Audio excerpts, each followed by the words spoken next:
بسم اللہ الرحمن الرحیم الحمد للہ والصلاة والسلام علی رسول اللہ۔ محترم حضرات و خواتین، دلوں کے اعمال کی یہ گفتگو ہمارے ساتھ ہے جس میں ہم یقین کے تعلق سے سن رہے ہیں۔ اللہ تعالی مجھے اور آپ کو یقین کامل عطا فرمائے۔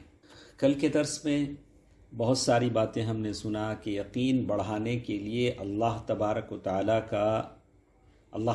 تعالیٰ کی ذات کے تعلق سے آپ کو مجھے علم ہونا چاہیے، اس کے ناموں کے تعلق سے، اس کے صفات کے تعلق سے، اس کی عظمت کے تعلق سے مجھے اور آپ کو معلومات ہونی چاہیے۔ اس طرح سے یقین آدمی کو حاصل ہو جاتا ہے تو آدمی کی نگاہوں میں اللہ تبارک و تعالیٰ کی ذات سے بڑھ کر کوئی چیز محبوب نہیں ہوتی۔ اللہ تبارک و تعالیٰ سے زیادہ آدمی کسی اور سے نہیں ڈرتا اور یہ نہیں سمجھتا کہ اللہ تبارک و تعالیٰ کے علاوہ کوئی بھی ہے جو اسے دے سکتا ہے۔ اللہ تبارک و تعالیٰ جب اسے دے دے تو کوئی اس کو روک سکتا ہے، ہرگز وہ ایسا نہیں سمجھتا۔ اور پھر اللہ تبارک و تعالیٰ سے اس کی امیدیں وابستہ ہو جاتی ہیں، تو اس طرح سے ایمان اس کے دل میں گڑ جاتا ہے اور یقین اس کے اندر پیدا ہوتا ہے۔ اسی لیے شقیق بن ابراہیم البلخی کہتے ہیں، من اراد ان یعرف معرفتہ باللہ، جو شخص اللہ تبارک و تعالی کی معرفت کو پہچاننا چاہتا ہے کہ اس نے اللہ تبارک و تعالیٰ کو کتنا جانا ہے یا کتنا پہچانا ہے، اس کا امتحان اگر وہ لینا چاہتا ہے، مطلب میں اپنے بارے میں جاننا چاہوں کہ مجھے اللہ تعالیٰ کی کتنی معلومات حاصل ہیں، میں اللہ تبارک و تعالیٰ کو کتنا جانتا ہوں، تو مجھے کیا کرنا پڑے گا؟ فَلْيَنْظُرْ إِلَى مَا وَعَدَهُ اللَّهُ وَوَعَدَهُ النَّاسِ بِأَيِّهِمَا قَلْبُهُ أَوْثَقُ۔ تو ایسا آدمی غور کرے اللہ تبارک و تعالیٰ کے وعدوں پر اور لوگوں کے وعدوں پر، اور ان دونوں میں سے کس کے وعدے پر اسے زیادہ بھروسہ ہے، تو اسے سمجھ میں آ جائے گا کہ اللہ تعالیٰ کو اس نے کتنا پہچانا، کتنا جانا۔ ایک طرف اللہ تعالیٰ کا وعدہ ہے جس میں جنت ہے، جنت کی نعمتیں ہیں، اور دوسری طرف لوگوں کے وعدے ہیں جو دنیا کی حقیر چیزوں کے لیے۔ اب میرا یقین کس پر ہے اور میرا بھروسہ کس پر ہے؟ کیا ان لوگوں کی ان حقیر وعدوں پر یا اللہ تبارک و تعالیٰ کی اس ابدی اور سرمدی جنت پر؟ اسے اپنے آپ کا امتحان ہو جائے گا کہ اللہ تبارک و تعالیٰ کو اس نے کتنا پہچانا۔ اسی طرح ایک اور چیز جس کا ذکر انہوں نے کیا ہے، یعنی آدمی کے پاس یقین کامل کیسے حاصل ہو سکتا ہے، اس میں سے ایک چیز تھی علم۔ اس کے بارے میں بہت ساری باتیں ہم نے سنا۔ یہ دوسری چیز ہے جس کے بارے میں کہتے ہیں دفع الواردات والخواطر وغیر ذلك من الامور المنافیة للیقین۔ یقین کو ختم کرنے کی بہت سارے خیالات، وسوسے دل میں پیدا ہوتے رہتے ہیں، تو اس طرح سے آدمی کا یہ ایک مجاہدانہ زندگی ہوتی ہے ان خیالات سے جو شیطان کی طرف سے آتے ہیں۔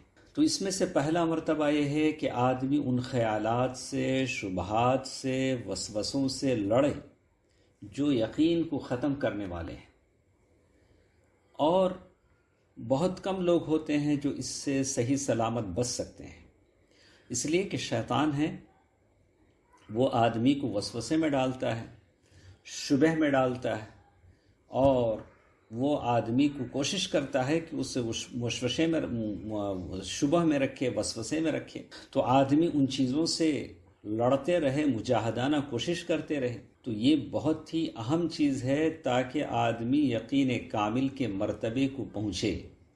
تو کیا کرنا پڑے گا؟ آدمی، یعنی میرے اور آپ کے دل میں جو وسوسے پیدا ہوتے ہیں، جو خیالات پیدا ہوتے ہیں، جو شکوک و شبہات پیدا ہوتے ہیں، ان سے آپ کو لڑنا پڑے گا، ان خیالات کو آپ کو ہرانا پڑے گا۔ یہ تو ہوئی بات وسوسوں کی، شبہات کی۔ اسی طرح اور ایک مرتبہ ہوتا ہے شہوات۔ یہ شہوت کئی طرح کی ہوتی ہے۔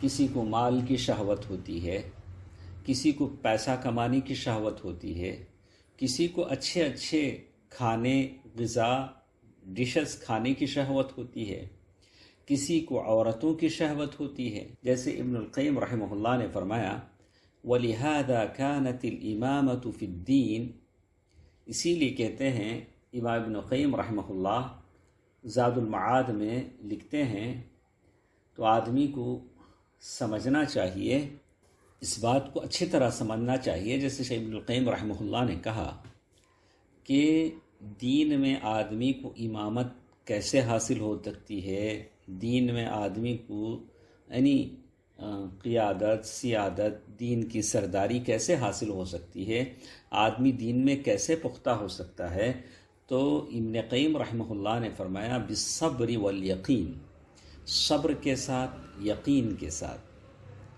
فالصبر، یہ دونوں کیسی چیزیں ہیں؟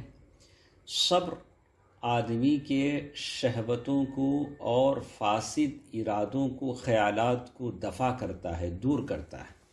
آدمی کے اندر صبر ہے تو اس کے دل میں جو شہوتیں اور غلط خیالات جو آتے ہیں اسے دور کرتا ہے۔ والیقین یدفع الشکوک والشبہات، اور یقین شک اور شبہ کو دور کرتا ہے۔ یہ دونوں چیزیں بہت ضروری ہیں۔ صبر آپ کے ایک ہاتھ میں ہونا چاہیے، یقین دوسرے ہاتھ میں ہونا چاہیے، تبھی چل کر آپ اور ہم دین میں صحیح مقام حاصل کر سکتے ہیں۔ انشاءاللہ اور کچھ باتیں ہمارے ساتھ ہیں، کل کے درس میں ہم سنیں گے، لیکن ایک بات یاد رکھیں، اپنے صبر کو جانچیں کہ آپ کا صبر کیا آپ کی شہوتوں کو روکتا ہے، آپ کے غلط فاسد ارادوں کو، خیالوں کو، وسوسوں کو روکتا ہے، تو یقیناً آپ کا صبر بہت ہی کامیاب ہے۔ اور اسی طرح کیا آپ اس یقین کے مالک ہیں جو یقین دل سے شک کو اور شبہ کو دور کرتا ہے؟ اللہ تبارک و تعالی یہ دونوں چیزیں مجھے اور آپ کو عطا فرمائے، آمین۔ والسلام علیکم ورحمۃ اللہ وبرکاتہ۔